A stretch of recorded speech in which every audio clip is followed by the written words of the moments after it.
मंदिर का विध्वंस करके यदि मस्जिद का निर्माण कराया है किसी ने और उसके यदि प्रमाण मिले हैं, तभी तो आज अयोध्या में राम मंदिर का निर्माण हो रहा है। इतने दिनों तक रामलला को अपने मतलब कि एक कुटिया में रहना पड़ रहा था, एक टेंट तंबू में रहना पड़ रहा था। आज फिर आप नुपुर शर्मा की सिर्फ बात करते, अगर नुपुर शर्मा की बात करनी है तो अन्य लोगों की भी बात करनी चाहिए। समानता का भाव जरूर रखना चाहिए। मानसिकता में बदलाव मुसलमानों को भी लाना चाहिए कि जब हमारे लिए कोई सरकार निष्पक्ष भाव से कार्य कर रही है तो हम लोग उसको वोट के चश्मे से क्यों देखते हैं? क्यों ऐसा नहीं सोचते हैं कि कोई एक व्यक्ति जो पूरे देश के लिए अच्छा कार्य कर रहा है उसमें हम भी अपना सहयोग दें, हम भी अपने वोट की आहुति दें और हम भी उनको और सशक्त करने का प्रयास करें। ये जो विपक्षी लोग हैं यही साजिश करके तो मुस्लिमों को भाजपा से दूर करना चाहते हैं और अभी तक वो कर रहे हैं और आगे भी करने की सोच रहे हैं। इस वक्त हमारे साथ बात करने के लिए प्रीति शेखर जी हैं जो डिप्टी मेयर रह चुके हैं भागलपुर से। भाजपा ने नुपुर शर्मा और नवीन जिंदल को पार्टी से निकाल दिया गया है, जो कि पैगंबर मोहम्मद साहब पर उन्होंने कड़ी टिप्पणी कर दिए थे, जिसके कारण इंटरनेशनल दबाव के कारण उनको पार्टी से निलंबित कर दिया गया है भाजपा की तरफ से। मैडम का स्टैंड जानना चाहेंगे। मैडम, क्या कहना चाहेंगे आप? जहाँ तक बात है अपने स्टैंड के बारे में, तो जो पार्टी का जो निर्णय होता है वो सर्वोपरि होता है और एक कार्यकर्ता होने के नाते जो गाइडलाइन भी जारी किया गया है उसका सभी कार्यकर्ताओं को अक्षरशः पालन करना चाहिए।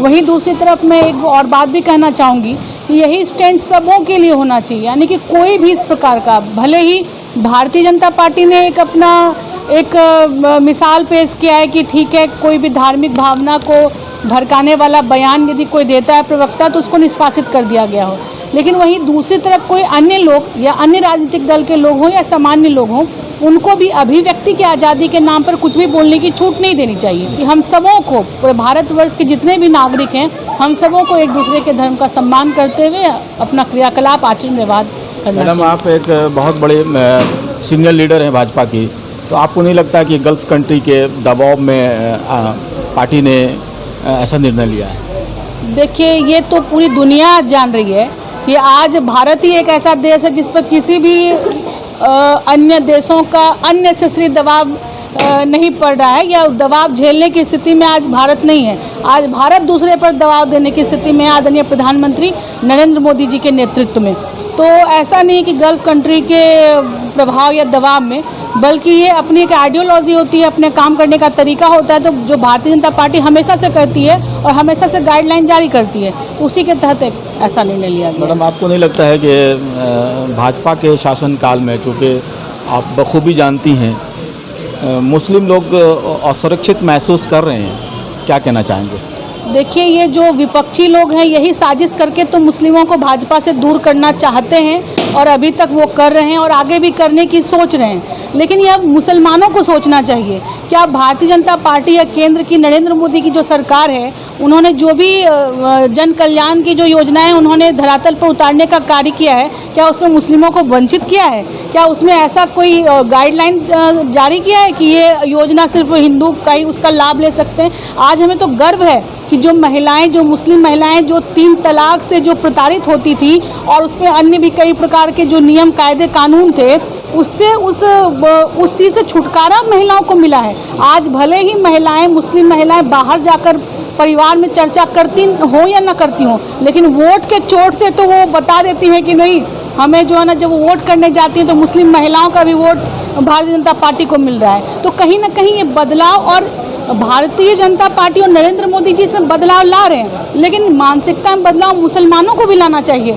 कि जब हमारे लिए कोई सरकार निष्पक्ष भाव से कार्य कर रही है तो हम लोग उसको वोट के चश्मे से क्यों देखते हैं? क्यों ऐसा नहीं सोचते हैं कि कोई एक व्यक्ति जो पूरे देश के लिए अच्छा कार्य कर रहा है उसमें हम भी अपना सहयोग दें, हम भी अपने वोट की आहुति दें और हम भी उनको और सशक्त करने का प्रयास करें, जिनके लिए देश सर्वोपरि है। मैडम, जो कानपुर में जो दंगा भड़का है उस पर डायरेक्ट जो आरोप लगाया जा रहा है वो नुपुर शर्मा और नवीन जिंदल के ऊपर में, क्योंकि उन्होंने जो स्टेटमेंट दिया था, तो क्या इसको आप सही मानती हैं? अब बताइए, नुपुर जी ने जो भी स्टेटमेंट दिया हो, लेकिन आप पुराने हालातों की तरफ बढ़िए तो फिर वो गैंग कहाँ चला गया, उस पर लोग क्यों नहीं टिप्पणी करते थे कि भारत तेरे टुकड़े होंगे। टुकड़े टुकड़े गैंग कहाँ चले गए।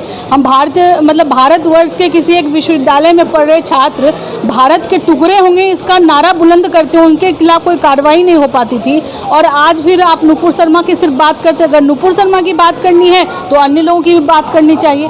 समानता का भाव जरूर रखना चाहिए, वो हमने पहले स्पष्ट किया कि हर किसी को हर धर्म का सम्मान करना चाहिए। मुझे लगता है कि भाजपा के इतिहास में ये पहली बार ऐसा हुआ है कि प्रवक्ता को निकाल बाहर किया गया है। ऐसी बात नहीं, हमें लगता है कि समय समय पर अगर कोई अनुशासन से बाहर होकर कोई भी कार्य कोई भी पार्टी का लीडर करता है तो भारतीय जनता पार्टी उसके लिए अपना गाइडलाइन या फिर जो उचित कार्रवाई होती है वो करती आई है। और यह भारतीय जनता पार्टी एक ऐसी अनुशासित पार्टी राजनीतिक दल है जिसमें कार्यकर्ताओं को अनुशासन और अपना जो आचरण व्यवहार है उसको अपनाने के लिए सख्त हिदायत रहती है। मतलब हम जो व्यवहार, अगर हम पार्टी के कार्यकर्ता हैं तो मेरा आचरण व्यवहार ऐसा होना चाहिए जिससे कि पार्टी का भी जनाधार मजबूत हो, पार्टी पर भी लोगों का विश्वास बढ़े।